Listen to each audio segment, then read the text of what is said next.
Welcome to EY, everyone, and welcome to our seminar about the future of insurance.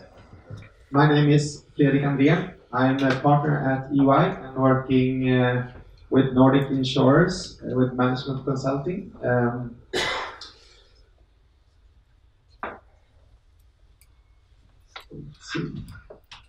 We have a great audience today. This is you, Head of Advanced Analytics, Head of Products, Head of Business Development, CIO, CFO, Managing Director, Program Director, and so forth. My neighbors here. Marco, where are you? Here. I didn't invite you to fill up the seats, but actually you are Head of Insurance at Doctrine, one of the disruptors in the industry, and we have other challenges here with us today. So, what are the challenges within the insurance industry? Well, overall, if you take a top-down perspective, you need to manage three things. You need to manage your core business and optimize your profits to make it possible for future investments. You need to take some hard decisions about what is the past or what will be the past. To divest, to put in runoff, or to outsource. To simplify your business, to reduce costs, but also to focus your management actions on the future. And of course, you need a clear vision of what the future is. You need to predict the future. You need to create a business model for the future and a roadmap how to reach that vision. I'm sure you have seen all those components before. It's about creating new business models, network-based, with a lot of partners in your value chain. It's about digitalization of your business. It's about using data analytics for clever decisions and so forth. Let's look at the video and get some more perspectives on future of insurance. Powerful forces are reshaping the world. The population is aging and has limited savings to support longer lives. Climate change is a multi-trillion-dollar threat. So too are data breaches. Sensors and devices connected to the Internet of Things will continue to proliferate. Connected cars and self-driving vehicles will become commonplace. Commercial drones will fill the air. The vast majority of customer interactions will soon be fully automated and AI-enabled. So what do these changes mean for insurers? Let's look at automotive. Car ownership will decrease significantly as ride-sharing increases. Autonomous vehicles will become self-managing platforms, shifting risk from individual owners to fleet managers. Blockchain will track all usage and transactions, plus safety and maintenance. When cars don't need drivers, who or what will insurers insure? Homes will also be transformed. Smart appliances and intelligent devices will provide real-time data. That means more accurate assessment of risks and stronger loss prevention. If homes are smart, can they buy their own insurance? Wearable tech will track consumer behavior. For life and health insurers, more data means more accurate premium pricing and incentives for certain behaviors. Smart devices and better data will streamline application processes, while AI and robo-advisory models change the game for annuities and pensions. How do insurers reposition to become partners for health, safety, and financial security? Global businesses will use blockchain to track assets across complex supply chains with greater trust in data and increased visibility into risks. Insurers will connect to other stakeholders via collaborative industry platforms. In other commercial lines, smart sensors will protect against a range of threats. How do insurers accurately track and proactively manage risk? The future of insurance is hard to predict, but it will be different. Thanks to new competitors, emerging technologies, more automation and innovation. Long-term success requires new capabilities, new business models, fully integrated channels, and enhanced customer experiences. Insurance products must look different, because insurance customers will be different. The workforce and culture will have to change too. In this period of profound change, EY's global insurance team has created deployment-ready assets and customizable turnkey offerings for breakthrough gains in product development, sales, distribution, underwriting, risk management, claims, and other key functions across the business. While future success is not guaranteed, EY helps insurers win tomorrow through the right decisive action today.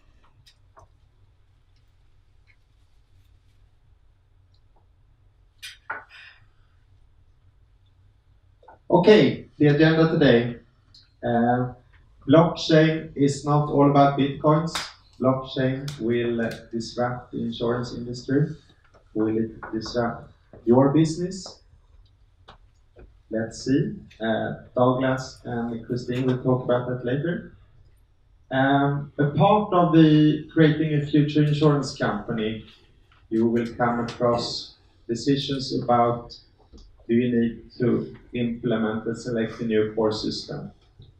This is big investment. It's very complex.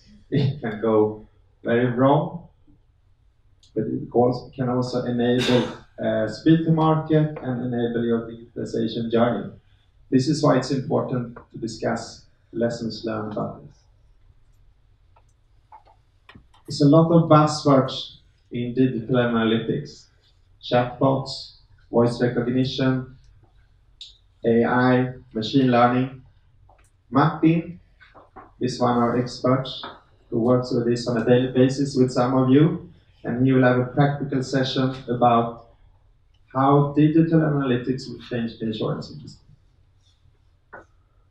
We have Juha Viljakainen from OP. OP is the largest financial group in Finland. You will set your perspectives of what is the future of insurance and also tell a bit about your transformation journey. Douglas, Christine, the floor is yours.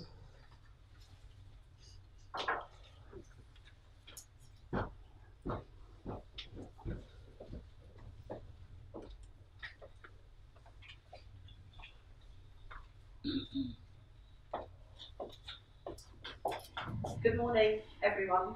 Morning. My name is Delany. I work within our global insurance business and have been involved in a blockchain program for about the last 18 months. So our global business has invested significantly in determining the case for blockchain, and I've been attached to that program for the last 18 months. And Douglas Plenty, I'm a director in the insurance advisory business in the UK. I've been part of the insurance blockchain program at EY for the last 3 to 4 months. I'm leading our go-to-market campaign and also how we take the initial set of participants, brokers and insurers and the client, and get them launched onto the first version of our blockchain technology, which we'll be talking about later in this session. Okay, so before we get going on the main meat of the presentation, I thought it would be useful to just provide some context around what we have been doing and what we plan to share with you over the next 25 minutes. So we've been on a journey of exploration, collaboration and development over the last 18 months around blockchain. We were intrigued some time ago as to, is there a case for blockchain in insurance? And we thought, let's put some money into it and drive a 20-week proof of concept around the marine insurance industry. What was important to us at the start of that process was not to do it internally, so not to sit in a room and work out what do the consultants think. What was also important to us was that we had an end client, a broker, and insurers involved in the proof of concept from the very start. So we thought, why don't we go for the largest shipping company in the world? So we approached Maersk, and they said, yes, we'll work with you. We then engaged Willis Towers Watson, MS Amlin, and XL Catlin, and they joined us in helping us work through the proof of concept. At that point, we successfully concluded the proof of concept in March 2017, and we all made the decision, let's build it in production, let's go for a live platform. So in June, we started developing that live platform, and in March, we're hoping to deliver the first phase of the live platform. We certainly know it's the first live blockchain platform in the marine insurance industry, and we believe it's probably the first live platform across insurance.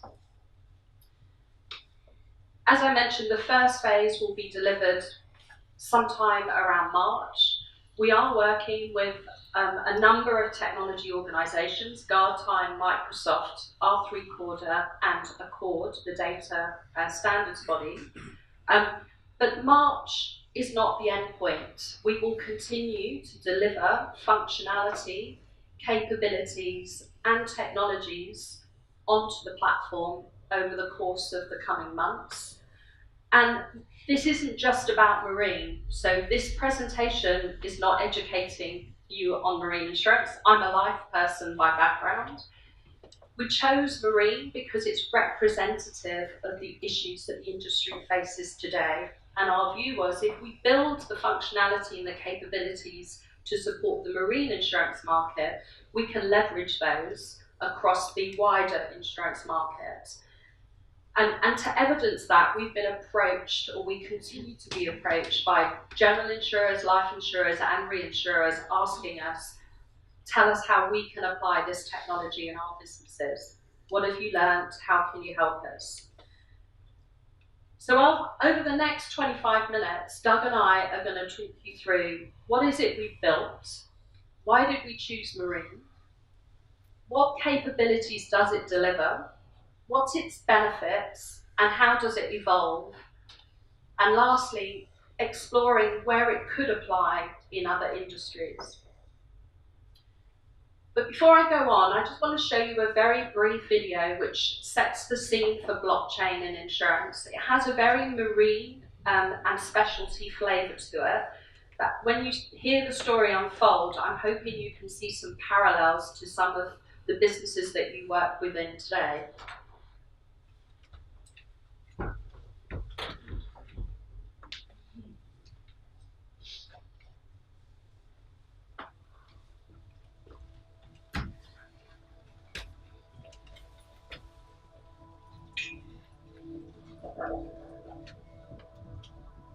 Imagine a different kind of insurance industry,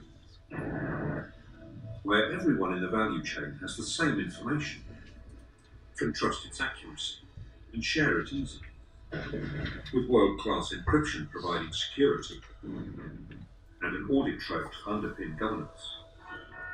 Today, it feels a long way off. Look at the world of marine insurance. One of the earliest forms of protection, the sector's become a $30 billion global ecosystem. But with so many parties interacting constantly, duplication, inefficiency, and a lack of data are acute challenges. And with multiple jurisdictions and multiple regulators, change is hard. But change has to come, because rates are under pressure. Costs are becoming unmanageable. Compliance is challenging. Errors and fraud are common. And growth is harder to find. Marine is changing. We're seeing new business models, new operating models, new alliances and mergers. But what if claims could be paid in hours instead of years? If premiums could be agreed and settled in seconds? if insurers could see the values of their risks in real time, if brokers could become risk innovators, leaving administration behind.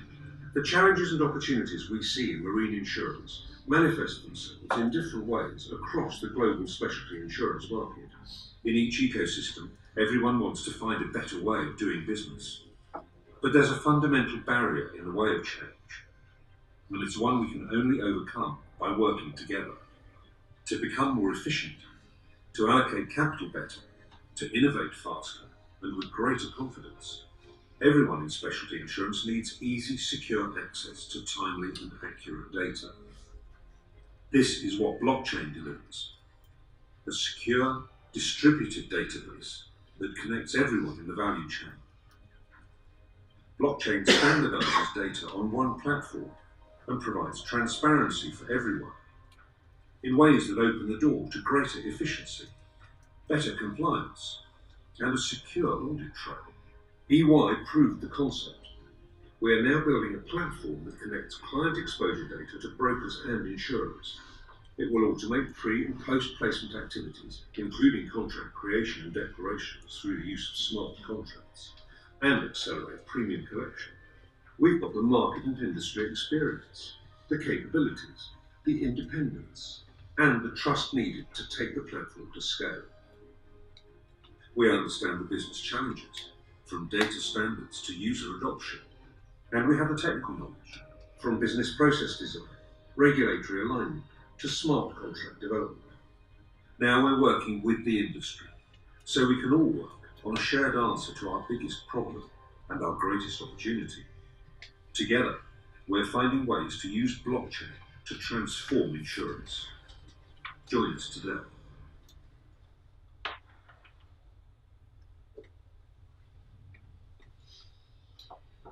So before starting the proof of concept, we tested the market issues and the context with the participants.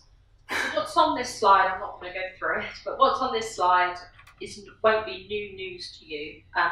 Albeit that we approached it through the marine lens, our view is much of these operational challenges and implications affect the whole of the insurance market today. It's widely understood that insurance markets are facing operational challenges as a result of legacy technologies and high cost bases. And also we believe many of the models have become unworkable as the return on capital has declined, acquisition costs are increasing, and there is a much, much stronger demand for data to allow not just effectiveness, but also differentiation. And lastly, against this backdrop is a need from end clients and customers to buy services and products in very different ways. And that became very clear to us having conversations with Maersk. They want to disrupt the ecosystem. They just don't want to digitize it. They want to disrupt it. And when we spoke with the participants right across the ecosystem, that became clearer as we went on this journey. This isn't about making things better. This is about disrupting the ecosystem for the benefit of all. And that was a bit of a turning point for us when we thought through the capabilities and functionality we were going to build. So from there, we crystallized and agreed the key priorities. And as you can see, these are not unique to the marine insurance industry. And we also validated that what sits at the heart of delivering against these priorities is what was referred to in the video: secure access to real-time data from the insured and sharing that right across the participants within the insurance ecosystem. So the capabilities we've gone on to build are centered around delivery of these strategic priorities. So it's addressing an issue in the market rather than finding a problem for the technology to solve. So before I go on any further, I'm going to pass across to Doug, who's going to explain actually what have we built and how is it working in practice. Great, thanks, Christine. So what have we actually built? So, as we already mentioned, we've been working with 4 different participants from across the industry: Maersk, 2 insurance companies, and a global broker, and a number of different suppliers as well. And we've created within a blockchain platform 5 key enablers. We're going to be onboarding and bringing all of these participants into our blockchain platform. And Maersk, as the client, is going to be providing vastly more data than ever into a secure asset register that everyone on the blockchain will have clear and transparent and secured access to from day one. For our case study, the focus with Maersk is very much on the data of their vessels, but of course the same could apply to data about individuals, data about cars, and data about homes. It's the same principle. We have embedded the concept of smart contracts, which I'll speak a bit now about in a second, but this is really the digitization of a contract so that you can really capture a set of rules around how the contract works, not just a paper form full of terms and conditions. And we're also connecting people across a single settlement ledger. So our platform has one place in which we can see the impact of all transactions reconciled immediately at all times, rather than endless emails of data flying around between all of these different organizations. So it's a secure platform based on distributed ledger technology that is designed from the ground up to support this new way of transacting business across all of these different participants.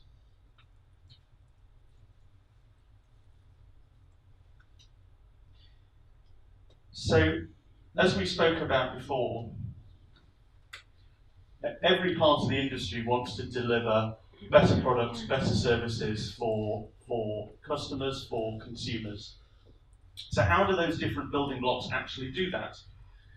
So firstly, if we're bringing all of this asset data onto the platform, we're going to codify and structure that so there is a much clearer understanding of the underlying risk and all of the different factors that underpin that underlying risk.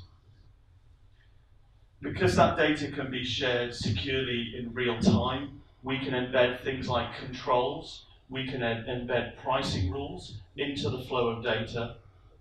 And what that means is that we can, with the addition of these smart contracts, we can start to take a known asset, a risk.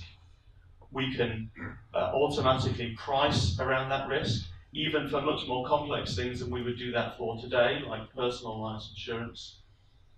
And because of the rules that are embedded in the smart contract, that also means that after the sale process, we can handle claims in a much more automated way, and we can issue all of the documentation in a much more automated way than before. In our Maersk case study, that documentation is vast.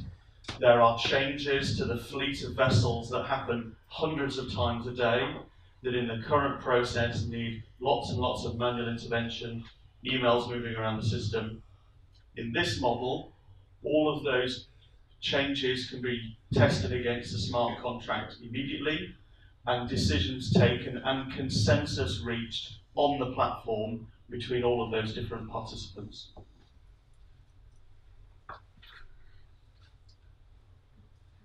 So, this isn't just about building one platform for one industry though. We're also, as a group, using this capability we've built to test out other use cases and develop other proof of concepts with insurers and outside of the insurance industry. And we've developed a set of tests which we use to understand if a particular part of a business, if a particular function, it actually makes sense to even look at using blockchain technology because it's not suitable for everything. And where we've seen that the power of this technology comes through is very much where we see a distributed network. There's no central authority that can own all the data. And you have a large number of counterparties who need to trade flows between each other on a regular basis. We see that right across the insurance industry, from the Maersk example in marine insurance through to, for example, customers wanting to share more and more of their medical and health data with their providers in a secure, trusted way, and know that that data might be used for improving their insurance experience.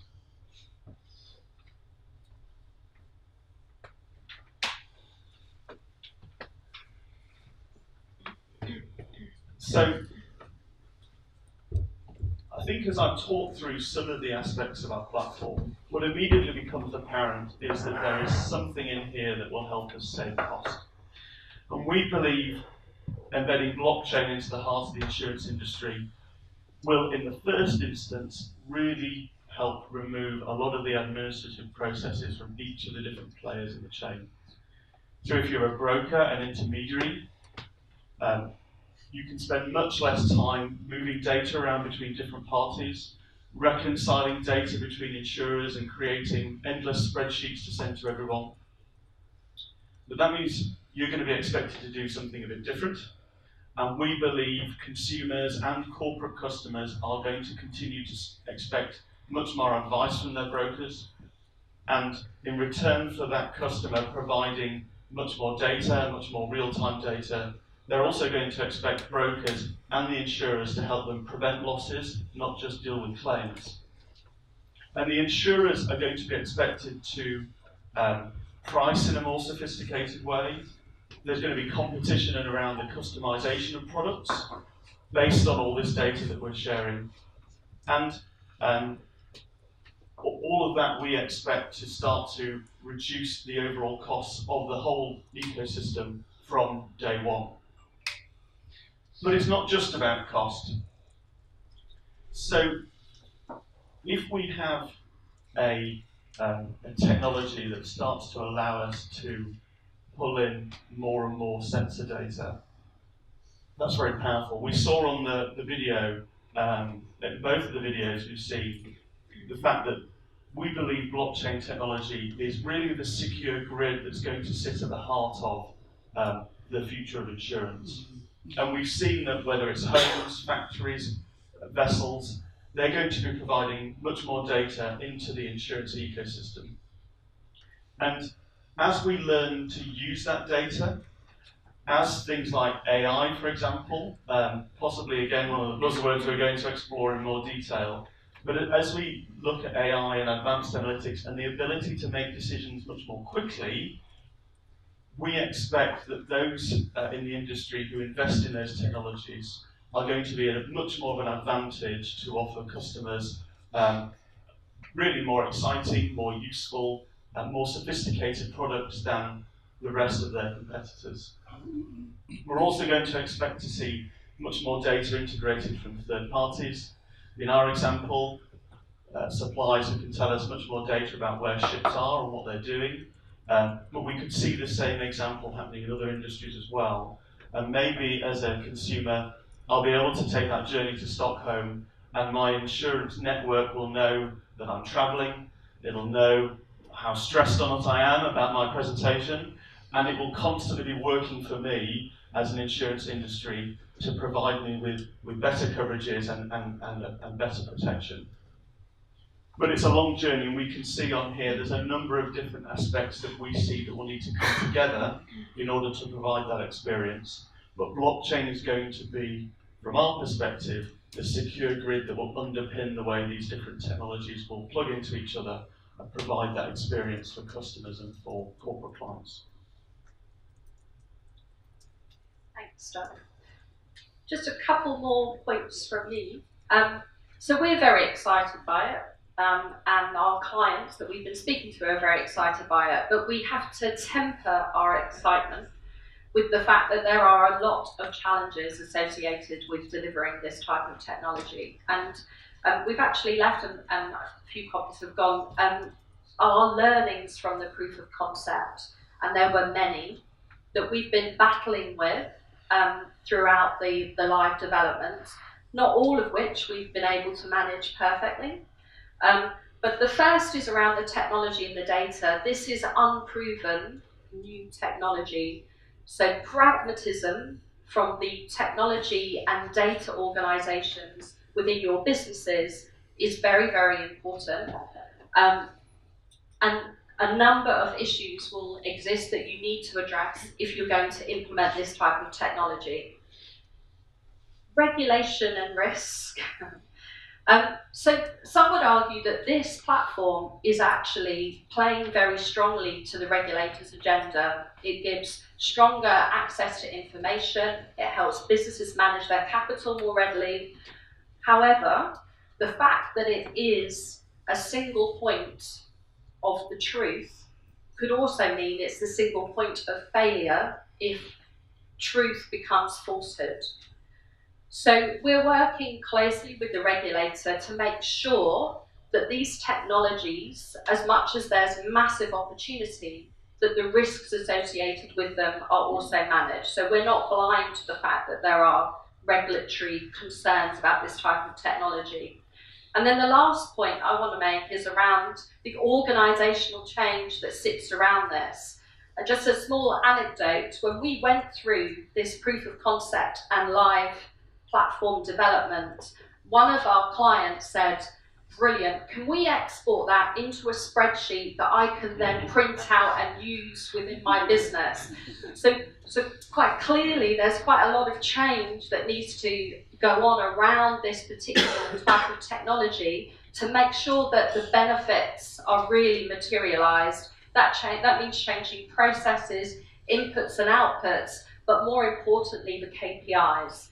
So we recognise the change associated with this technology is fundamental, but we really believe the upsides, having gone through this for 18 months, are so significant it's really worth the pain. So I want to leave you with what could you do next? And I think the best place to start is what we learned. So how did we go about it and what lessons did we learn?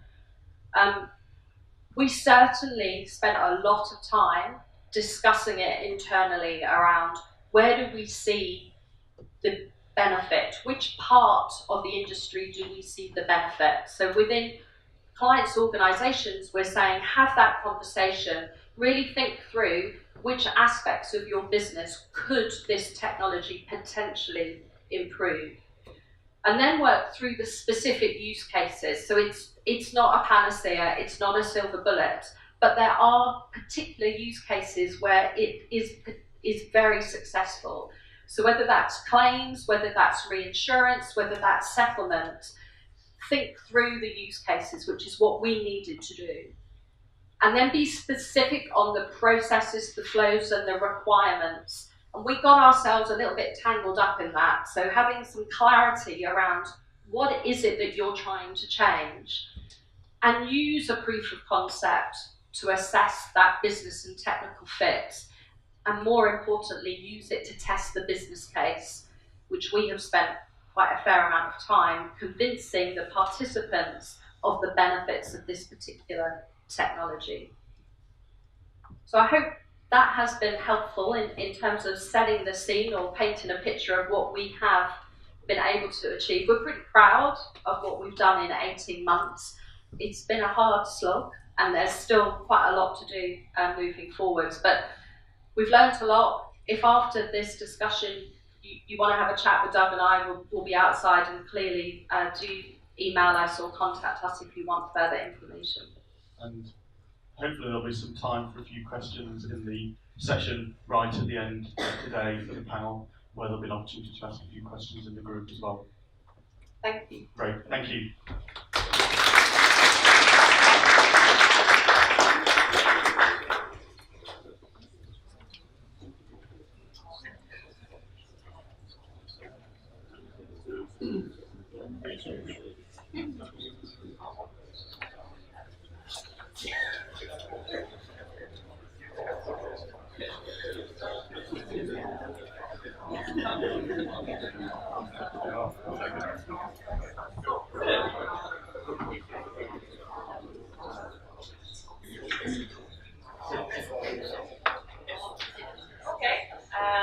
Hi, good morning.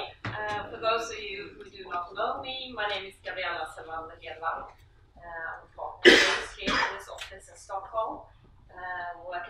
insurance and technology-enabled transformations.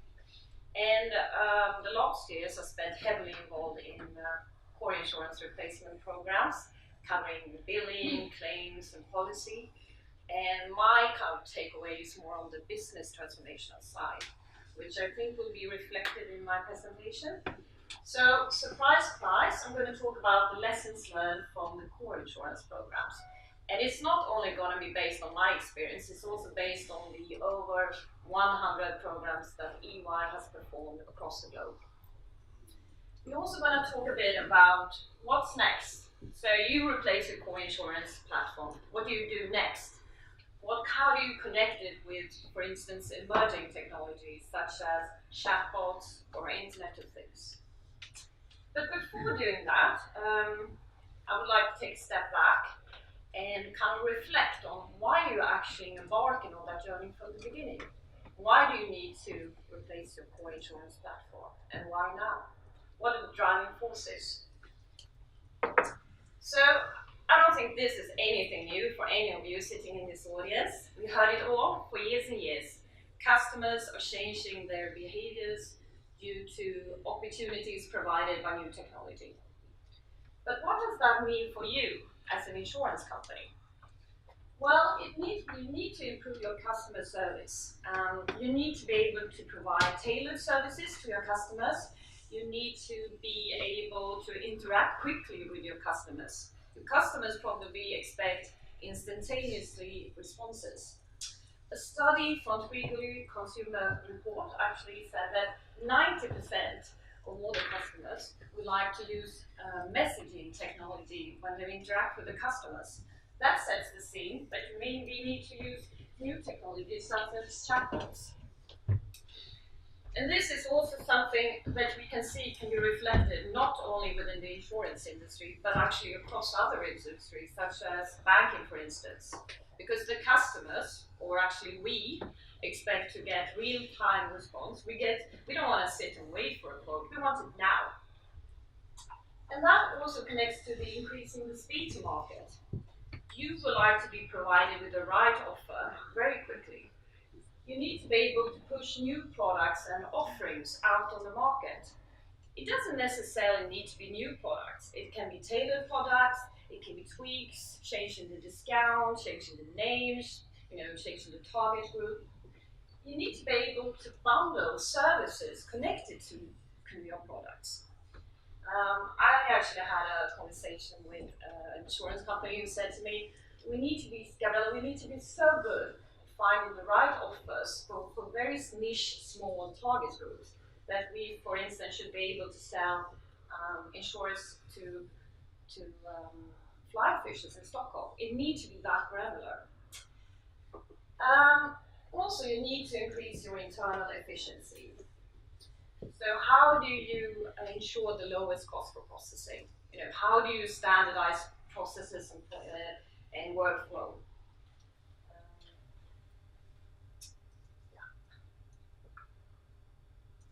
So this is all great. So you would like to achieve all these things by the use of emerging technologies. Unfortunately, there's a bit of a caveat to that. In order to be able to do all the cool and fun stuff that you see here on top, you need to get the basics done as well, the boring stuff. So, why do I say that? Well, for instance, if you talk about digital portals, well, some of the old core platforms, maybe they don't have APIs that actually provide you to use real-time data which you need. If we talk about AI and machine learning, which is all very good and interesting, but it can only get as good as the data is. And if we talk about Internet of Things and sensors, well, you capture the data, but you need to process it and store it somewhere. So I think the question we need to ask ourselves is, can the current platform support an ecosystem of emerging technologies? So let's talk a bit about the core insurance replacement program. Regardless if you have already started the journey or if you completed it, let's face it, it is a massive change. So we often use the analogy of a heart surgery, and I think that's quite good. because you're actually replacing the heart of an insurance company. You're changing the products and pricing, you're changing the processes, how you interact with the customers. It's probably the biggest program you're going to run for a couple of years. It involves stakeholders across your company. It's associated with a large amount of money. It could be around 500 million SEK. Hence, it is imperative that you plan, steer, and manage it in the best way you can. So, we thought of a few key get-rights that you need to consider when you're doing this. Some of them are more associated to how you actually plan the program and why you started, and some of them are more related to actual hands-on advice when you run your core insurance replacement program.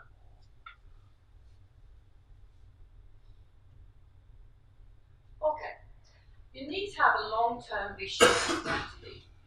So, what do I mean by that? Well, for instance, how will your future business model look like?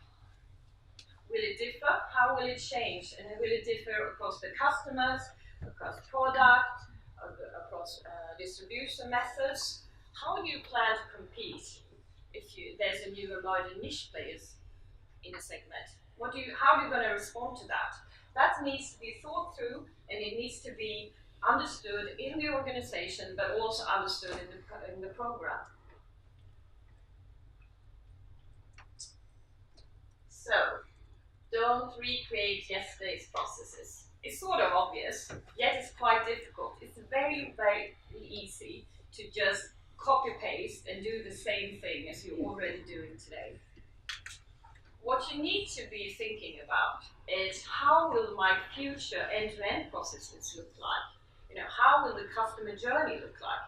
And that will set the scene for the new processes included in the core insurance system. So what we actually see successfully at other clients is that if you do that kind of work before you actually start your core insurance platform, that's good. You already know how you want to interact with your customers from an end-to-end perspective in the future. Invest in new technologies and digitalization. Well, we've talked about it today. You need to consider how you want the future to look like. From a business perspective, yes, but how is that going to be reflected in all the IT systems that you're going to use? You can't only focus on the core insurance part. You need to look at the end-to-end view. And you also probably need to consider that the world will change, and how will your capabilities grow over time?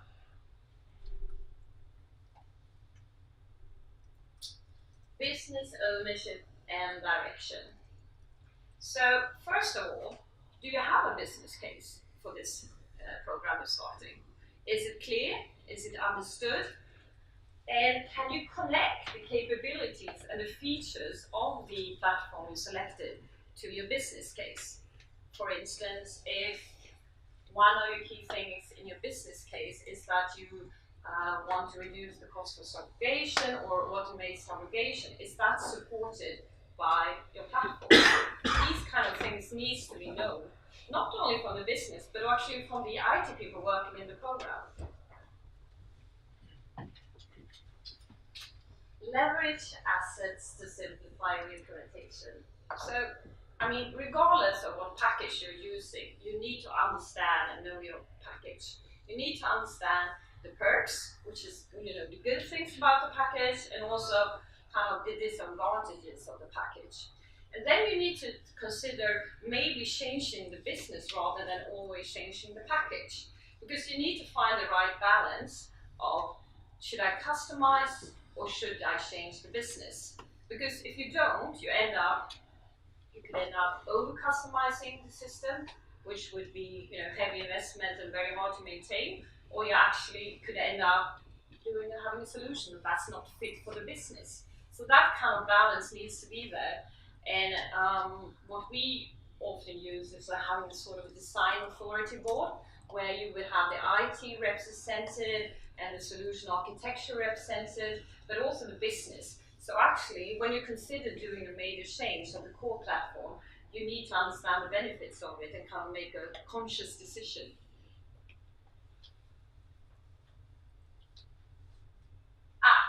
Last but not least, my favorite actually. So this, as I said, this is probably the most important program you're going to run for a couple of years.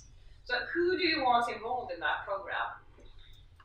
Do you want to take the people that just happens to be around, because the line organization doesn't necessarily have the need for them, or do you want the best people, or the people that understands your customer needs and really thinks about the future? I think those are the things you should consider. And also, when you organize the program, how can you ensure that that program has the mandate to actually change and look at the future? What we're actually seeing, not only within insurance but within other industries, is that sometimes they start up a new business unit that only handles the transformation. Maybe that's a good idea to ensure that people can make the good decision and not to be flavored on the past.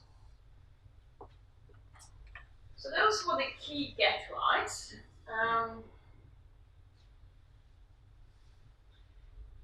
Are we sure, if you do all this and you implement the core insurance solution, are we sure at the end of the day that we have fulfilled all the things we wanted due to the customer needs?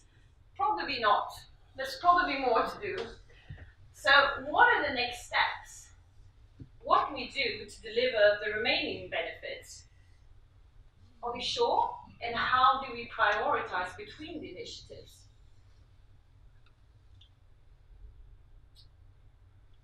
So today, we've seen all the emerging technologies. We heard about blockchain today, but some of these areas are more mature than others. Martin will talk a bit about robotics later on. Maybe not the things that you already are doing now, but more about the next steps of robotics. In terms of AI machine learning, there's a lot of talks going on, and it's not that mature, but we probably will see that in the future. What I'm going to talk to you about now is how to use sensors, portals, and chatbots combined with the core insurance solution, and what you can do there.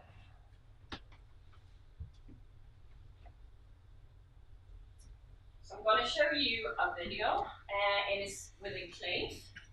And it's about how you can automate the first notice of loss. And why would you want to do that? Well, if linking back to kind of the key benefits I talked to you about in the beginning, you would like to improve the customer service and increase the internal efficiency.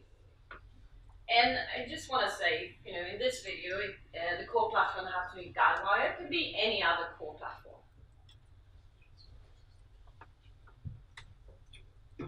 In this video, we will showcase a first notice of loss use case using cutting-edge technologies which simulate a car crash using IoT sensors. In this personal motor scenario, we've picked a user story where Mr. Donaldson collides with another vehicle causing an accident while he's driving to the office. As the crash occurs, the IoT sensors alert the insurer by creating a claim in Guidewire Claim Center. Meanwhile, a chatbot interacts with Mr. Donaldson and gathers further information in order to process the claim. This use case has been developed using GE Predix Cloud for IoT sensor information, AWS Cloud for integrating IoT sensors with Guidewire, SMS Gateway to notify the customer, Raspberry Pi for capturing sensor data, Guidewire Claim Center for processing the claim, and Pipestream for chatbot conversations with the customer. We will start by viewing a demonstration of the car crash. In this use case, the IoT crash sensors are attached to a toy car we will be using to simulate a car crash.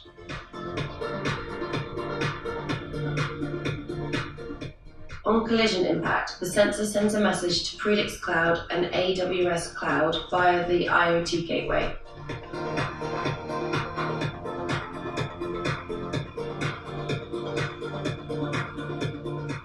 The Predix dashboard you can see gives an overview of edge management for the IoT sensors. The data is sent over to the cloud using Predix Machine and secured by Predix UAA.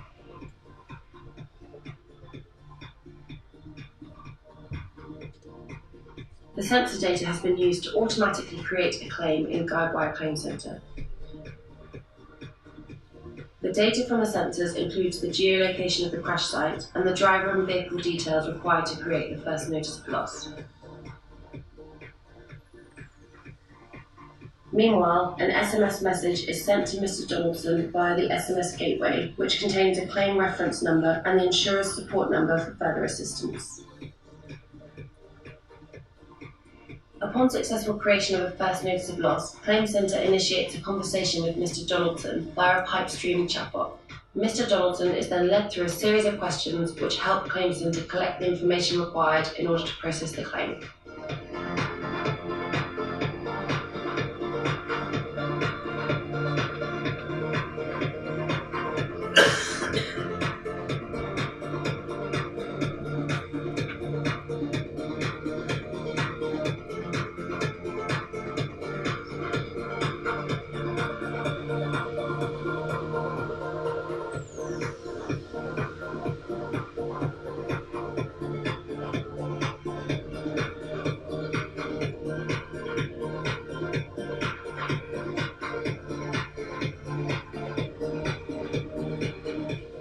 Through the conversation, this data is continuously updated in Claim Centre, and the chatbot transcripts are also recorded.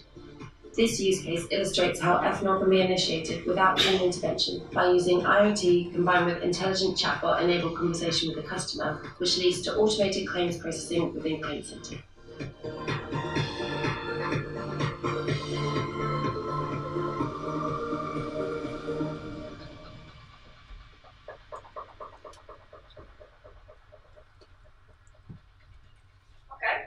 You enjoyed the video. I think this is a good example on how you actually can combine a core insurance platform with new emerging technology in a really good way to actually achieve not only improve service but actually reduce the cost.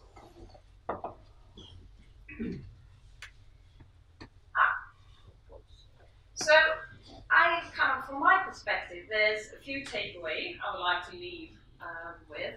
And regardless where you are in your transformation, because I know it differs for all of you, if you're in the beginning of the transformation and going to replace your core insurance system, or if you're working with emerging technologies, regardless, there's a few key takeaways which I think you need to consider. First of all, I know I keep banging on about this, but I think it's really important. You need to have a long-term vision and plan. Where do you want to go in the future? How are we going to meet your customers' future needs? How is that going to be reflected in your architecture, in the IT solution?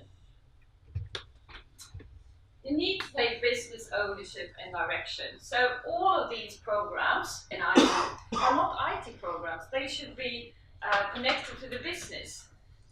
It shouldn't be seen as cool technology stuff that you just randomly start. You actually need to do it on a conscious level, because it will fulfill what you actually want to do. And of course, you need to have a clear view on how the new technologies, like we just showed for instance, will affect the current architecture. How will it move over time? Because the world is going to change, and you need to have that kind of mindset and that thinking with you all the time. So those were my key takeaways. If any questions, please don't hesitate to contact me after the session. Thank you.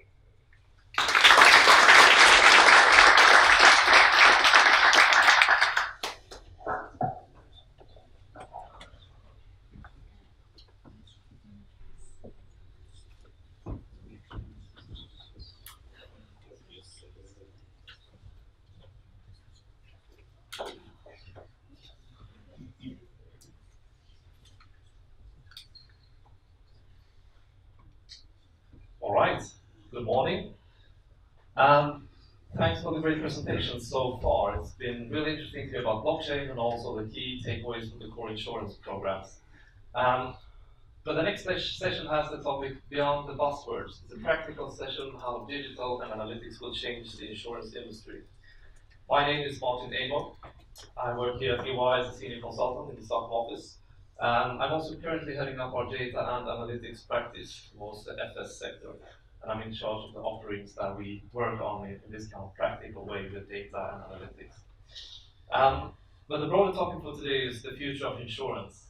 And what do we mean by that? The future of insurance, what is that? And since I'm a quite techy person, I like my data analytics, I sit by at night and do some coding as well. I think the future is digital, it's analytics, but it's all about data. Because, you see, in your companies you have a lot of data. You have a lot of customer data, you have transaction data, you even have some external data. And you also have perhaps social media data, some of you. And this is just examples of what kind of data sources that you might have today. But in the future, you will have a lot more data, you will have a lot more integrated data sources, perhaps by your core insurance platform, perhaps by your blockchain platform, etc. And this will be transformed. As we see every day, there's new data sources, there's exploding amounts of data available for you guys.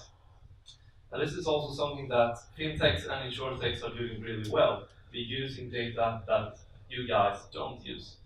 So that leads me to the first challenge of the insurance industry as I see it, and that is turning that data into insights. Because we can't use the data in raw format. We need to turn that into insights and actions that we actually can use to improve, for example, customer experience, to improve sales and service, and also to improve effectiveness and reduce costs, for example, for our company. So that's kind of the first challenge, how to turn that data into insights. And in order to do that, you need digital tools, you need analytics, you need competence, etc. And that leads me to the second part of the challenge, which is this. So, anyone recognize any of these words? Seems like it. So this is kind of navigating through the buzzwords. There's a lot of buzzwords around out there. It's, for example, cognitive robotics, it's predictive analytics, it's chatbots, maybe not a buzzword, machine learning and AI. So, and I think we as consultants are quite guilty to this as well. We kind of use these words like, we can do some machine learning to help you guys improve your data, etc., solve your problems with an AI. And of course we can do that in some cases. And for me, this is not really buzzwords, this is practical solutions that you can use for very specific business cases. How to turn data into insight using, for example, neural networks. The problem is, however, these buzzwords, they make us feel like something like this man over here. What is this and how can we actually use it? So, I promised you guys to get a little bit practical today. The session was a practical session, right? So, today we will talk about 4 solutions. If we have time, I hope we have, and I will try to blast them through so we can just go into the details of everything. First of all, we'll talk about chatbots. We mentioned that before. It is a way to automate and digitalize customer interactions to improve your communication and digital presence. The second solution I will talk about is voice analytics. And I don't know if you've heard about that, but it's a way to optimize sales, products, by using some unstructured data that you already have. The third one is called graph analytics. And it sounds really cool, right? Sounds like a buzzword for me. But it's how we can use a new data model and some analytics for so-called associative fraud detection. How can we find fraud from a network instead of transactions? And the last one, I will talk about RPA, but not in the traditional sense. I know a lot of you guys are using robotics and process automation to effective business. But I will talk about how to take the next step in your RPA program, what to do next. A couple of you have a mature program, you kind of see the edge of RPA, but we have some ideas how to take it to the next level. So, let's start. So I want to start with chatbots, and I will put a couple of minutes on this one, since it's a really hot topic and it's really interesting for everyone here, and it's quite easy to implement. So imagine the following case. You have a customer that calls into you and asks, is my invoice actually paid or not? And the manual handler says, let me check, and goes into the My Pages, and they look and say, yeah, it seems to be paid, so it's fine. Maybe that will take a couple of minutes, and the customer has to wait, and it's a manual process, it's a high variable cost. And that's kind of the problem. One person serves only one customer at a time. So we introduced the concept of chatbots. And a chatbot is basically, as it says here, an automated real-time customer guide open 24/7 to a fixed cost. Sounds amazing, right? And it looks like something to the right. You can take up your cell phone and you can get quotes, you can learn about coverage and get claims information, for example. And it works basically in 3 steps. The first step is that users submit questions online, super simple. And the chatbot uses something called natural language processing to understand what the user actually wants with their question. Because you see, if I ask learn about coverage, it's not sure that the bot will understand that I truly want to know what the coverage is for my car insurance. You have to do that transition. And the third part is understanding what the user actually wants and personalize the response. Okay, the coverage for your car insurance is the following. And the business case for an automated real-time customer guide, which is open 24/7 for a fixed cost, it sounds quite good, right? We have, first of all, an increased digital presence, which means your customers will think, wow, my insurance company is really modern and really cool. And the second one, we get some direct customer insights. And what I mean with that is that you collect all the data that you get from the chatbot. You can see exactly what the customer and the specific customers are asking for. What are the pain points in the products and communication that you have? And thirdly, you get less easy questions to customers and to call centers. And that is the business case by itself. Imagine if you could take away all the easy questions and reduce a lot of FTEs in order to push your customers to the online channels. So the business case is quite good. But getting actually even more practical, how can we build a chatbot in a week? So this is an easy 1, 2, 3, 4 guide, actually, how to build a chatbot. So the first thing you need to do is choose your vendor. And there is maybe 50, 60, 100 vendors of chatbots out there in a global level. It has actually exploded the latest years. And it's quite easy to choose one. It's quite cheap, it's out there, you can just subscribe online if you'd like to. But it's a couple of things you need to think of, and that's, for example, which language do I need to support? It's just a couple of them supporting Nordic languages. Ease of use, you probably want to have some business analyst that trains the chatbot. And it's also integration possibilities. We talked about that on the core insurance as well. How can we connect the chatbot to our insurance system to find information? And the next step is the training step. So when we bought our system for the chatbot, we also need to define some common questions that we think our customers have. For example, is my latest invoice paid? Do I have an insurance with you? Etc., etc. And that's kind of the first step is kind of trying to manually figure that out ourselves on our chamber. Because we can't let out the chatbot without having something to say to our clients. So, for example, if we train the bot with, is my latest invoice paid? We need to define what is the customer actually meaning by this question. And in this case, it's called the intent. And the intent is invoice check. I want to do an invoice check. So we need to train the bot to say, is my latest invoice paid means that the customer wants to do an invoice check. And we can standardize a reply to that, which is, for example, please log on to your pages to verify.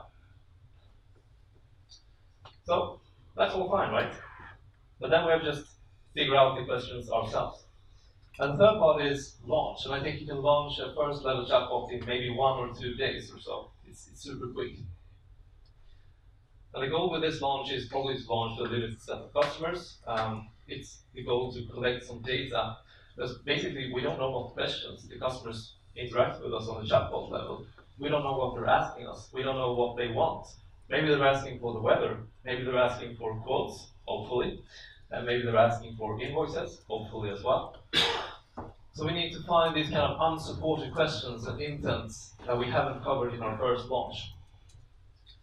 And we need also data to prioritize development. If it turns out that 90% of our customers are asking for quotes, maybe we should start prioritizing quotes, right? Rather than something else. And we can also, at this stage, create a business case. How many people use the chatbots? How long was the expected time for call centers to answer the same amount of questions, etc. The final step here, or the final step, is to train the chatbot again. using the data that you collect from the launch to define the unsupported intents.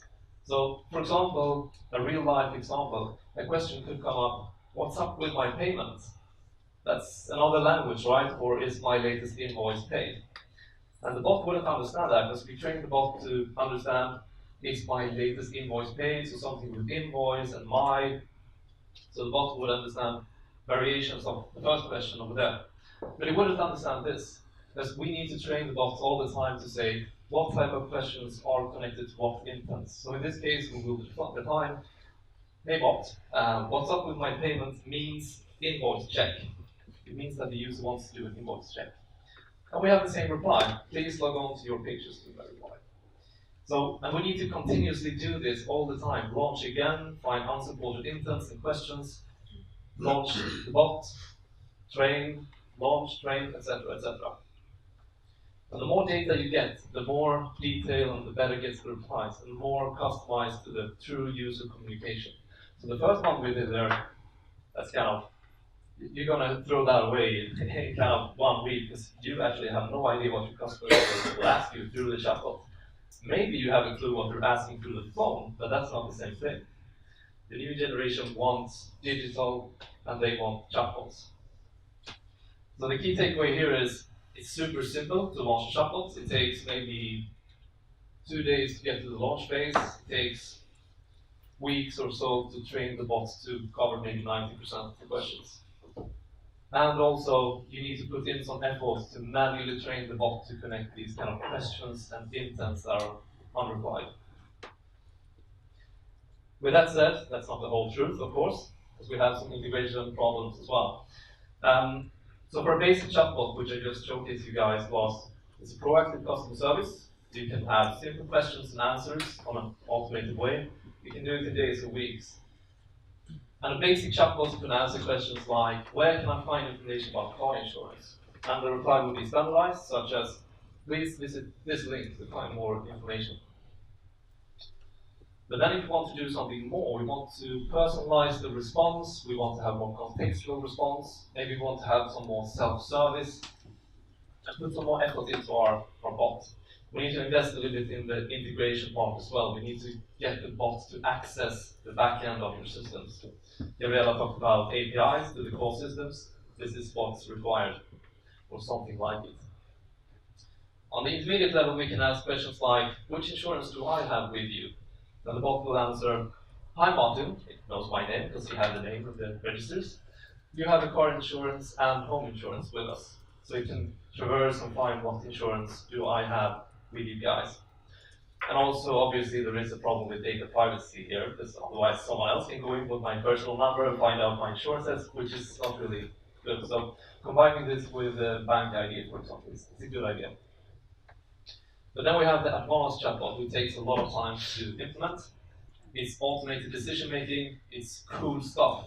And I've been looking at chatbots all over the place and going into different pages and trying them out to see where is the limit of this chatbot.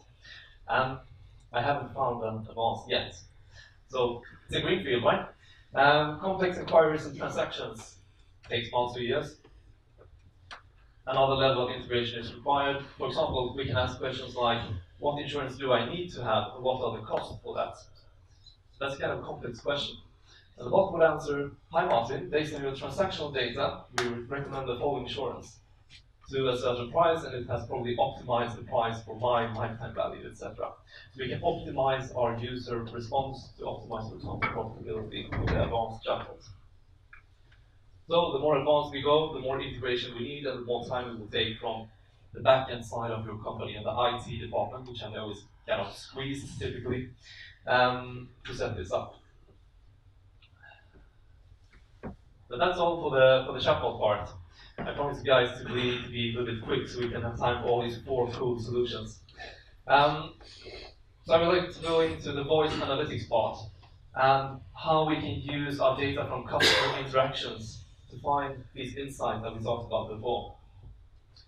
And voice analytics at its essence is a way to use recorded conversations to go from stories to quantifiable customer insights.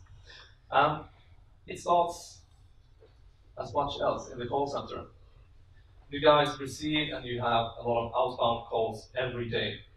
I heard numbers of tens or 20 or 30,000 per month for the big insurance companies in Sweden. And that data is typically stored somewhere for training purposes, to listen-in purposes, for new staff to get onboarded, etc. So we found out a way to use that data to do analysis of the data, to transfer the audio files to text and find out what are the keywords, etc., to find some insights about your business. And an example insight could be, if you say a specific word in a sales call, you increase sales by, for example, 7%. So that's interesting, right? Analyzing 100,000 calls from call centers, we see that, if we just say the word water leakage in house insurance sales conversations, for example, we can increase sales on add-on products, for example. So this is really interesting because you already have the data. And other insights we can get is, for example, reasons why customers cancel policies. That's really interesting. Can we rescue more people with this kind of technology? Can we see any patterns in claims, in cancellations, in renewals, etc., in discounts? What kind of words and what kind of communication is connected to this kind of broad questions that increase your business? And also, how can we change our communication based on the results? So you see, if it turns out that saying a specific word in sales calls increase sales by 7%, you would probably add that to the manual for the call center, just to try this out.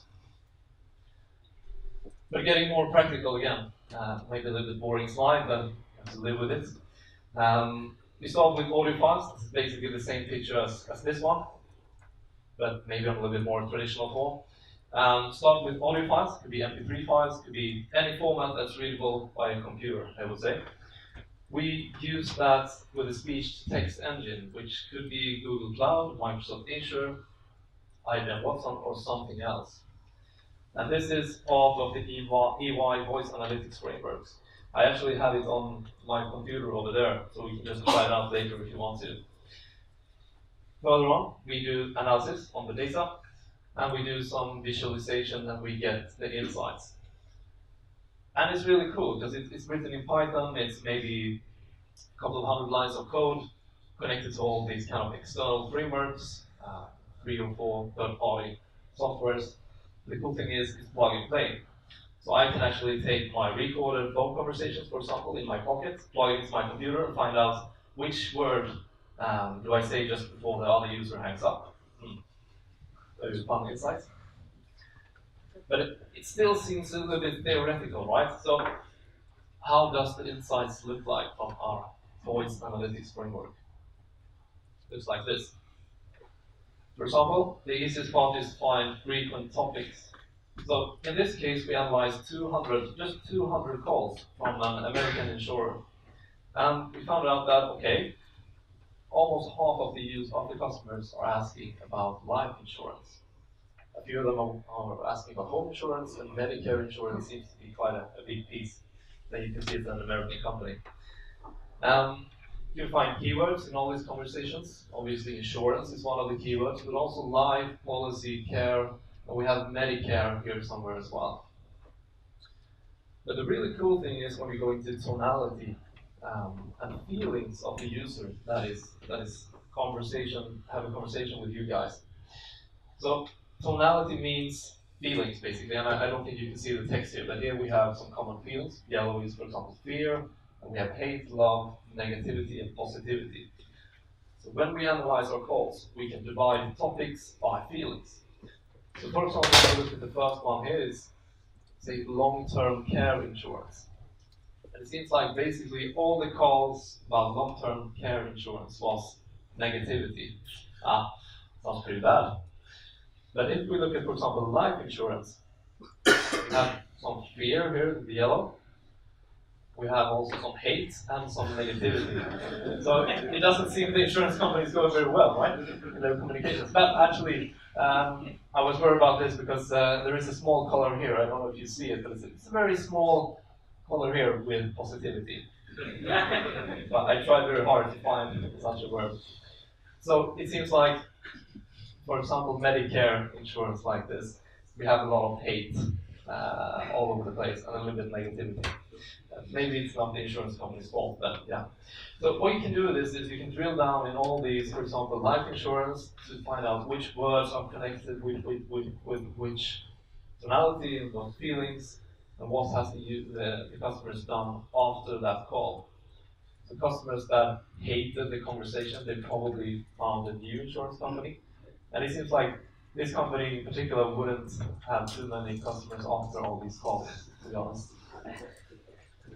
So this is just the start of what we can do. We can do a lot more analysis, but unfortunately I don't have time to drill down more of the results for this presentation, but we can do much more, drill down, find out specific words, tonality. It's super cool framework, to be honest. And it's also plug and play, right? We can start in, say, 1 week, we can get these kind of overview results. And the cool thing is that you guys already have the conversation. I promise you guys, someone is recording those conversations. So try to find them. That was 2 of 4 topics. And then the next one is a little bit harder to explain. It's called graph analytics. And I know some of you guys have been working with this one, and we had some discussions. You can see some of you are nodding in the audience. But in order to explain this topic, I need to first have a short introduction to graphs and what that is. So let's start with a database. On your left-hand side, you have a so-called relational database.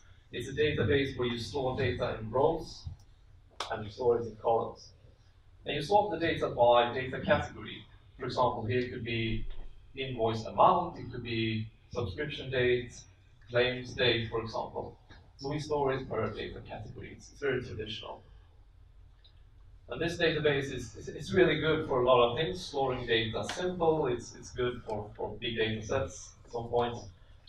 And it's also pretty good at searching for outliers. If we see a claim amount here, for example, among the other ones that are higher or lower or not as expected, we can find that pretty quick while traversing through the rows of the relational database. And one example of this is transaction fraud detection through this kind of outlier detection. We scan through our claims and we see that, oh, there's a quite short time between subscription and claims. That must be an outlier. Let's investigate that for fraud. Or it's a very high claims amount. Let's investigate that for fraud. Otherwise, we just pull it through.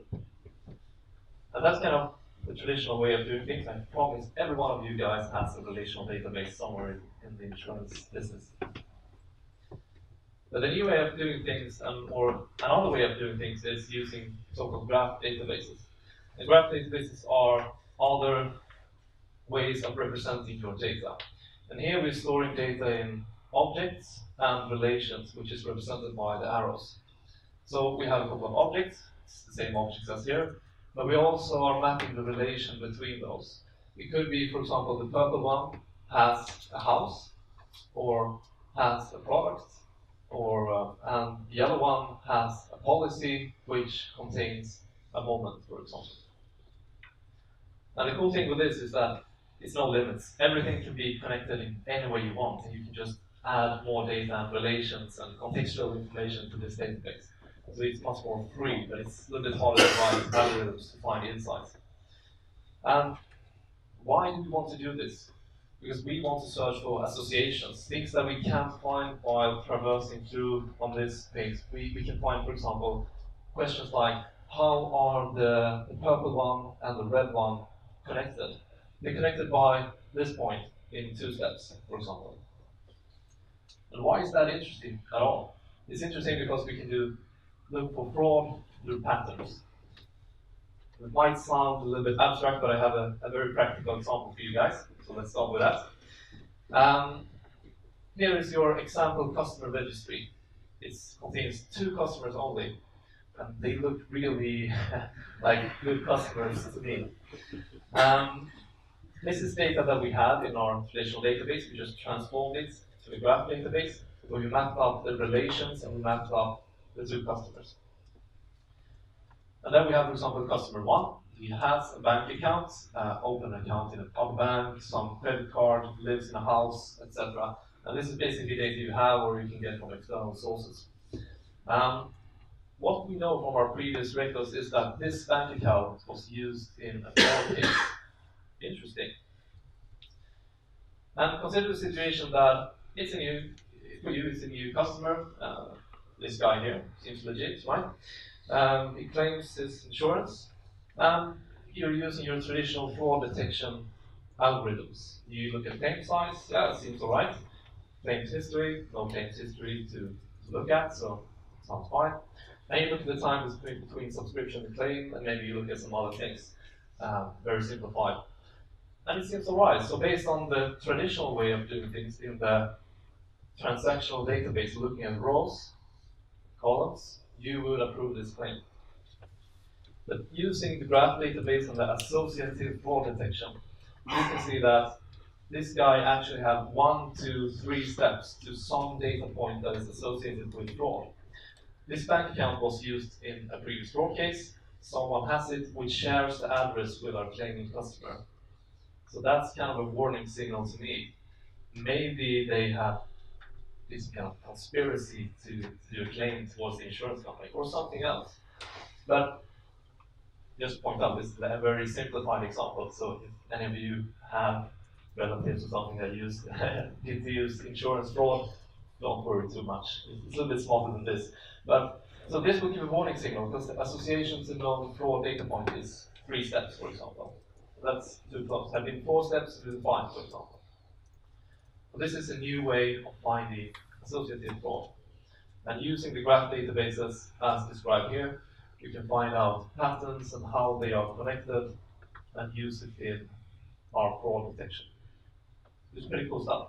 And I know a couple of Swedish insurance companies are working with this natively. Interesting stuff. So, the last part I would like to talk about is so-called intelligent automation. It's also called, for example, cognitive robotics, smart RPA. You could call it AI at some point if you would stretch the limit of AI a little bit. So, and the reason I wanted to take this out, I had this presentation for a couple of clients, and everyone seems to be really interested of what to do next with my robotics process automation program. Some of you have an RPA program, and some of you don't. I will explain the process quite quickly. So this is a typical process map. This is a typical automated process. We have a couple of steps, steps 1, steps 2, step 3. We have some manual inputs, and we have a decision point. And these steps are automated. This is a manual input needed for a business analyst, for example. A decision point which gets either step 4A for that decision, yes, or step 4B if the decision point is no, for example. But that's all fair and good, right? We save some FTEs by reducing our manual labor to do step 1, 2, and 3, but we still have some points here, and we really don't want to trust the robot to do some decisions for us, right? But what to do next? There's a couple of things to do next. One of the first things is to use data from the robots. You see, in all these transactions, the robots are storing and generating a lot of detailed data. So imagine if this were a claims flow, for example. You can see that, okay, we're gathering some data, the customer interacts with us, we're doing something else, then the manual handler decides, is this claim legit or not? Maybe we feed in some new information to the system. We get the decision to approve or decline the claim. Maybe we look at our cool graph database that we just built. So with this, you just save all the data. It's super easy to do in all the robotics tools. In the database, you look at the data after a couple of months and see, okay, I have 100,000 records of the data. And then you can analyze trends and patterns in that process data that you have. And from this, you can get extremely detailed management information. For example, in specific in step 3, how are my business doing? And that could be really, really interesting if you are a CXO of some part. But the cool thing is that you can also find models and predictors for churn, for example. You can find predictors for when to rescue customers. And as a war story, I would like to share, we did this for one of our clients in a proof of concept stage. Just took a couple of days just to collect the data from one of the processes. And that process I can't mention which it was, but it was a customer-centered process. So the customer got into step one, we processed some data, we did no manual inputs, but we did some decisions. And what we saw is that we found out that analyzing these trends and patterns that some segments of customers were really likely to churn the insurance company. And the predictor was, I think it was 45% higher probability to churn if they fulfill some criteria. So that was just based on our analysis we did for a couple of days. So just doing a couple of days work on the existing RPA program, we had 5 minutes with a robotics developer in these 2 days just to collect the data. We could find out a pretty good predictor for churn, which could be fed into your recipe models or renewal models, etc. So maybe we can lower the price a little bit for these customers. So that's the first step, using data from robots passively to do analysis and get insights. And the final step, a little bit more advanced to explain, but the final step is use that data that we collect from the robots as well, and automate the inputs we typically get from human inputs, like this one. So we have the guy over here, and now we have a robot over here. That's a bit more efficient. So it works like this. First of all, we collect all the data, as we did before, into our database. We look at our patterns and trends, and we build a decision engine. What to do with this data. In the example of the churning customers, if we detect in the third step that this is a customer that are more likely to churn, we will take a decision to lower the price, for example, for that customer. So building a decision engine using statistics or using machine learning or AI or something else more sophisticated. We can, one, remove manual inputs, and also take automated in-process decisions, which is based on the process data. We're quite close to building an AI here who would close the loop of saying, okay, how's the outcome, feed it into the database, then we have an AI, a machine that would automatically optimize and update our business. So, this is a way to act in real time on the insight you get from your own automated processes. So this was the first step. And this was some examples of what we are doing. We are building chatbots for our clients. We're doing voice analytics. We have, I think it's 2 or 3 proof of concepts out there in the market. One of them was the American insurer that you saw. Graph analytics and intelligent automation. So I believe that turning data into insights, basically you can do it first of all with these 4, but you can do it with other things as well. So other solutions that we have is, for example, around connected cars. How can you use data from telematics solutions, real-time sensor notifications to improve your business? Working with intelligent assistants. This has been really popular in the US and the UK. How can we use data from my Google Home or my Amazon Echo or some other device in order to find out, has anything happened, or what's my insurance price? So think about that before you buy an Amazon Echo, for example. They listen to what you say. And working a lot with connected health. How can you connect your Apple Watch to an insurer to monitor and be proactive about your health? Machine learning, non-parametric statistical methods. We're using machine learning in basically everything. And machine learning for me is just a method to accelerate when transforming data to insights. And artificial intelligence, I put a little star here because artificial intelligence, I couldn't honestly say that we have something called artificial intelligence at EY, but we're experimenting with it and we're trying to find use cases.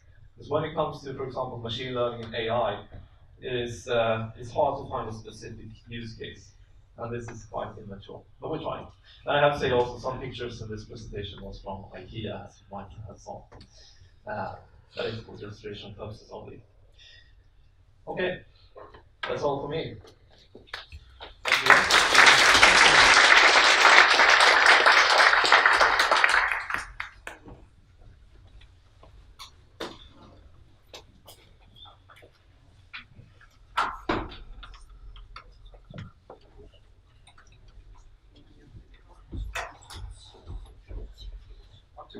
One system works. Okay, the last but not the least, hopefully. My name is Juha Viljakainen, as said, and the title here is The Future of Insurance and Transformation Journey at OP.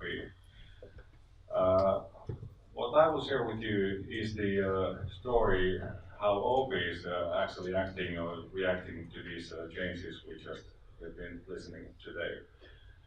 And I guess that the OP as a company is very known in Finland because as said in the beginning, we are the biggest financial company in Finland. But we are a very domestic company, and we have some operations in the Baltic countries, but nothing in Sweden, nothing in Norway, nothing in Denmark. But I think when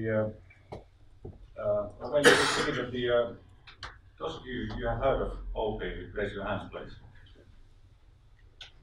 Maybe 2/3 or that's actually okay. But if I ask this question in Finland, everybody would raise their hands because one could say that maybe 75% or 80% of Finns they have some kind of connection with the OP. But we are cooperative by nature, and the last picture here is that we are also one of the forerunners in the financial sector when it comes to digital innovations.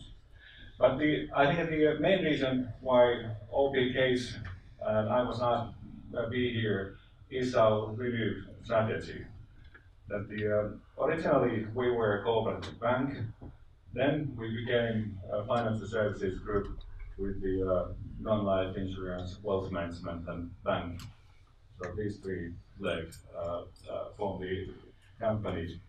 But then about 3 years ago, we began a lengthy, thorough strategy process, and the outcome of that process was that instead of being just a normal financial services group, we want to be a diversified services group.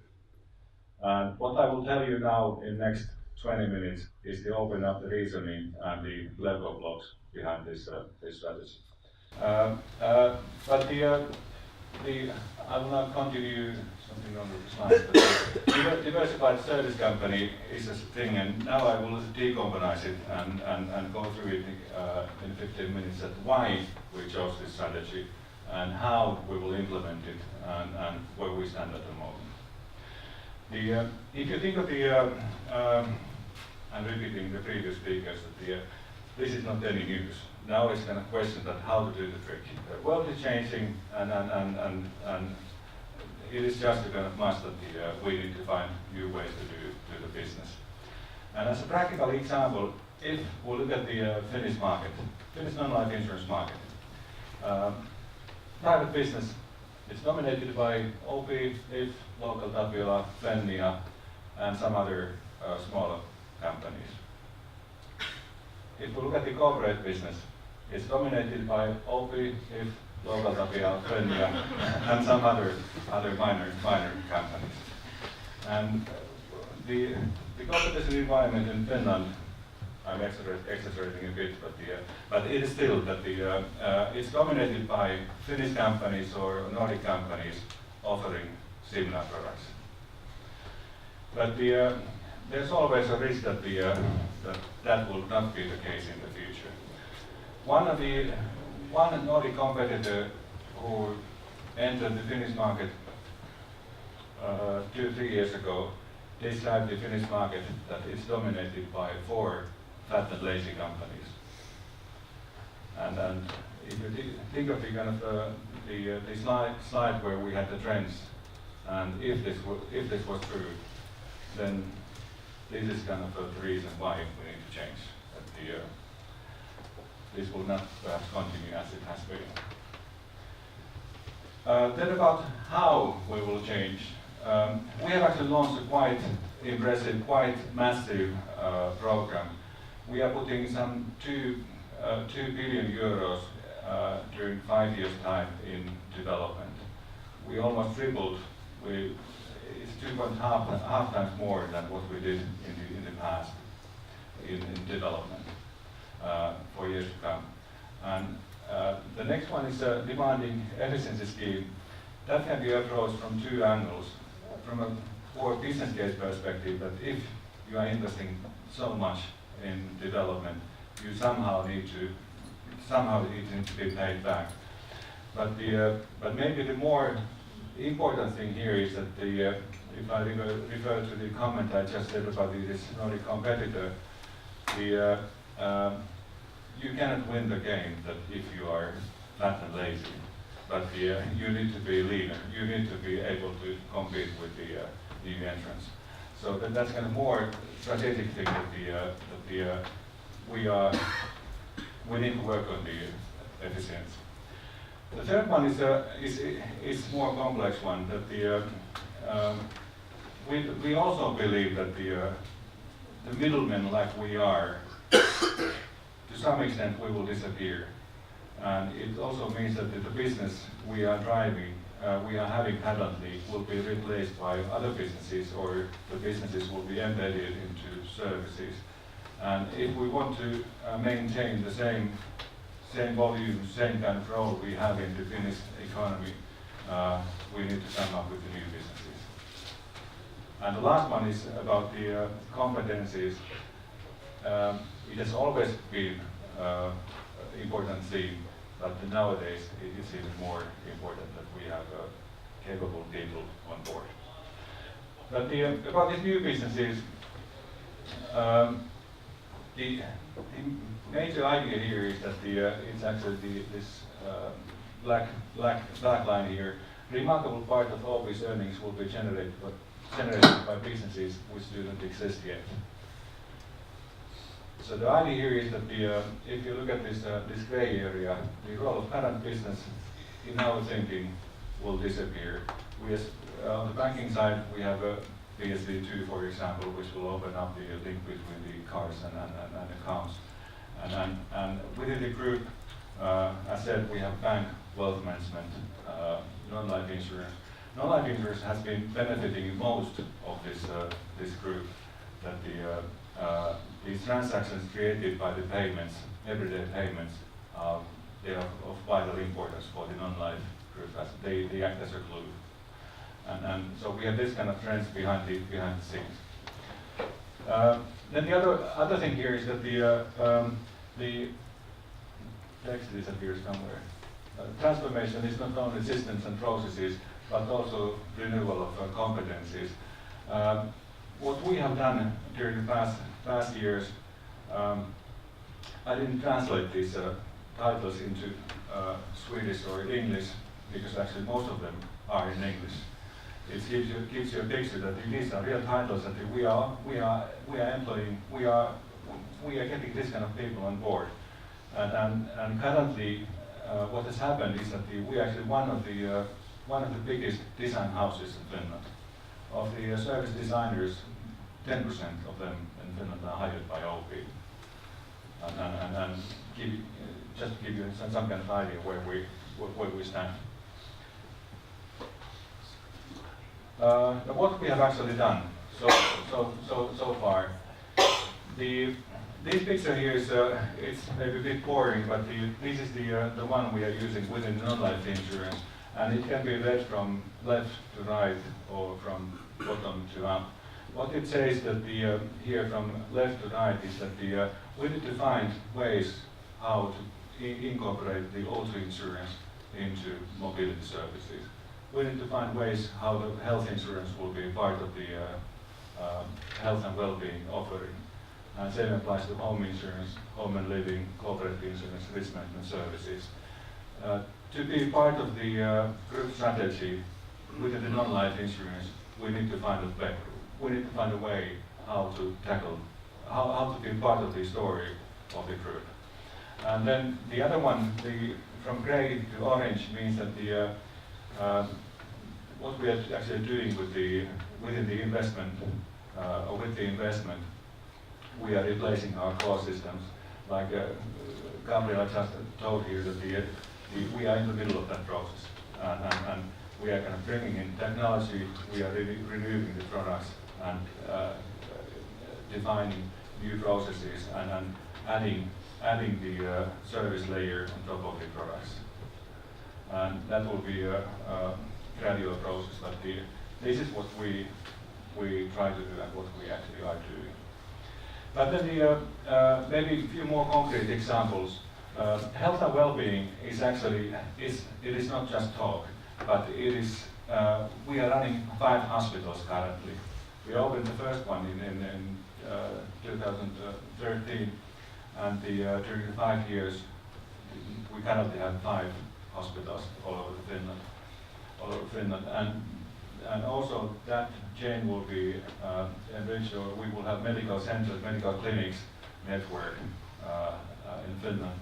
And the idea here is that we need to have own facilities. We have insurance, we have finances components, and then these will be put together, and this will be supported by the digital presence. And how it could look like as a business model. What we have done, we have actually been pretty successful with this left-hand, very straightforward model. That we have mortgages, we have home insurance, and then we have loyalty program. And how it works in our case is that when you have a loan from us, you get bonuses, and with these bonuses, you can pay part of the premium, and it's very effective. The non-life insurance has been non-life insurance was acquired 10 years ago.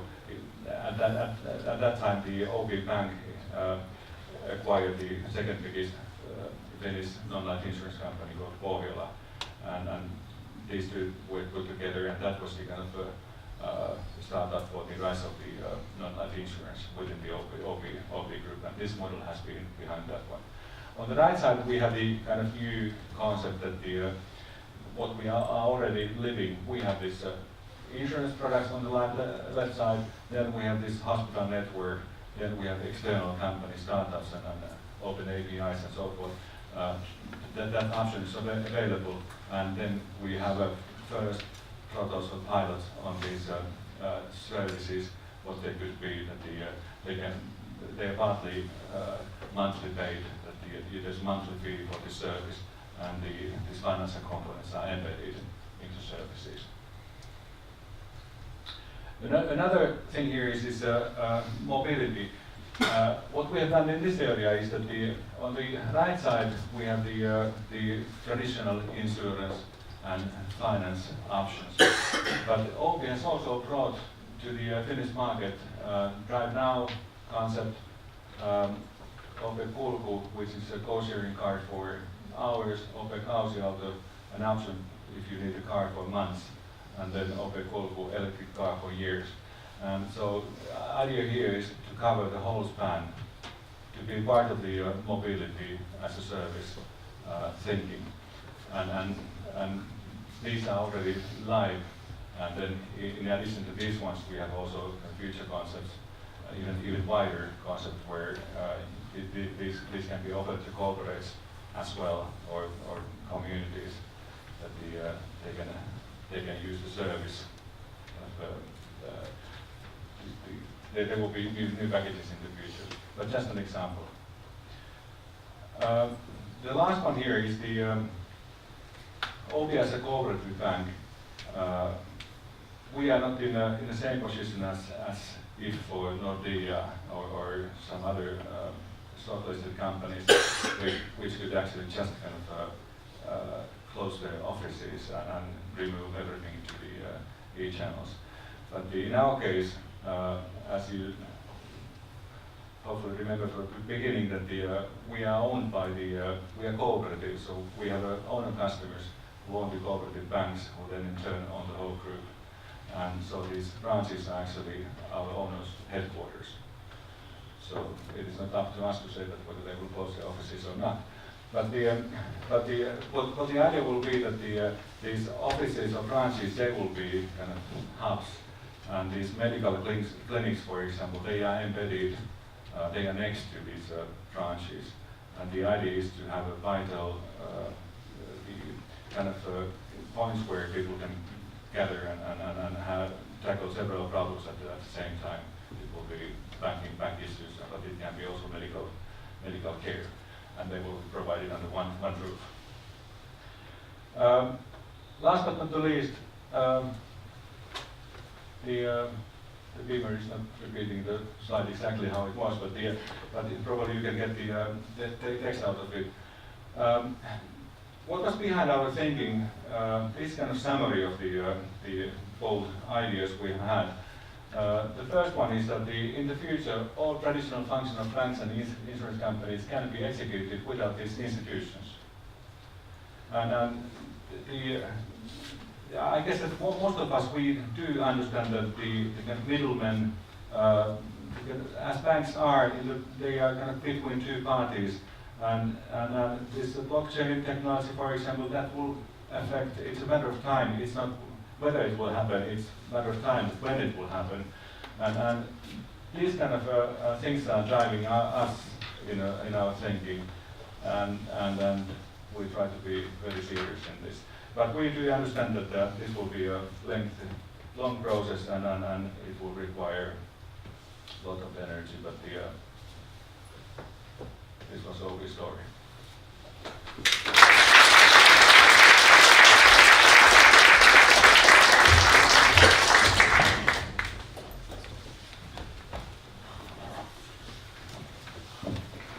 Thank you very much, Juha.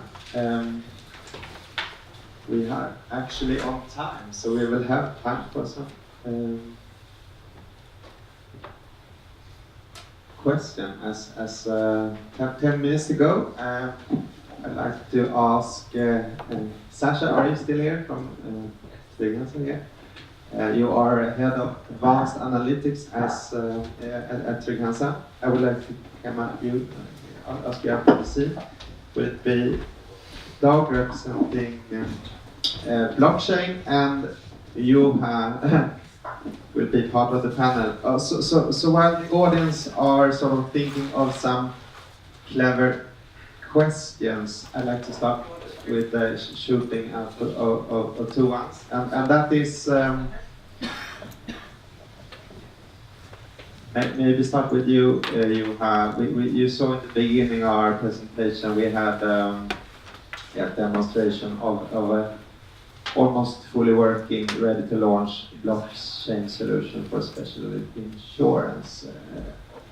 What is your view on blockchain? When will it be mature for OP to try out and to sort of elaborate it?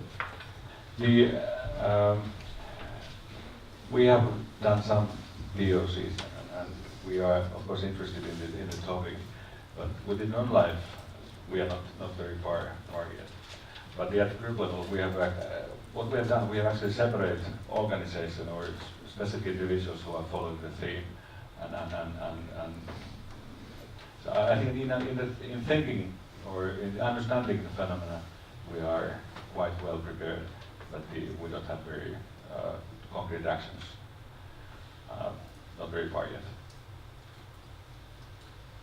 Maybe for you, Dag, what is the most common question from our clients we get on blockchain? Where to start? What should I do when I get home after this day, for example? So,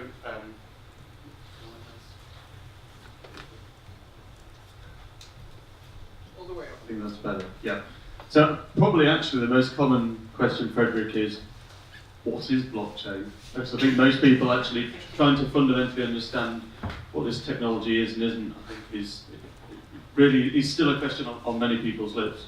I think when we get past that and explain that the blockchain is really about securely connecting groups of organizations, it very much then gets into how do I understand what parts of my organization, what networks I have with other organizations are going to be most suitable for trying out this type of distributed ledger. Certainly, when I shared earlier some of the tests we use in our frameworks to understand where there might be suitable use cases, that's really where we tend to start with clients.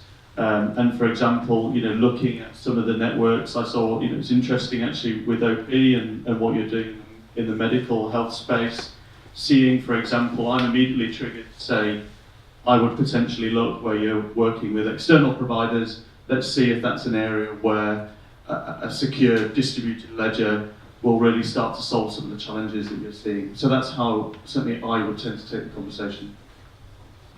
Thank you, Doug. So, Sasha, you are head of advanced analytics at Trygg-Hansa, and we know, I guess all of us know that Trygg-Hansa is quite sort of in the front end of this. What do you see? What is the success factors to get this right? You saw Martin taking some of the solutions. What is your view on getting advanced analytics right in an insurance company today? So, for some time ago, I worked with online sales, and it was quite popular to think mobile first. And I think now we have to start to think AI first, and to look at all the process, because in many cases you start to try to fix things in current processes with advanced models, and still have the mindset that you're working with a manual process somewhere in parts of the system. So I think it's important to think, eventually it's going to be an AI process. So you have to think from the beginning, where do I replace which parts, and I won't have somebody to hand over. I have to think, how would this work in a future state? And we're doing this working in fraud, looking at the total process, working with small parts but have the picture already. This is going to be a fully automatic process. We saw the funeral process, FML process, and we're thinking also, which parts and how do we automate decisions with machine learning as a platform in future processes. Thank you, Sasha. Any questions from the audience? Yes, Camilla from Nordic.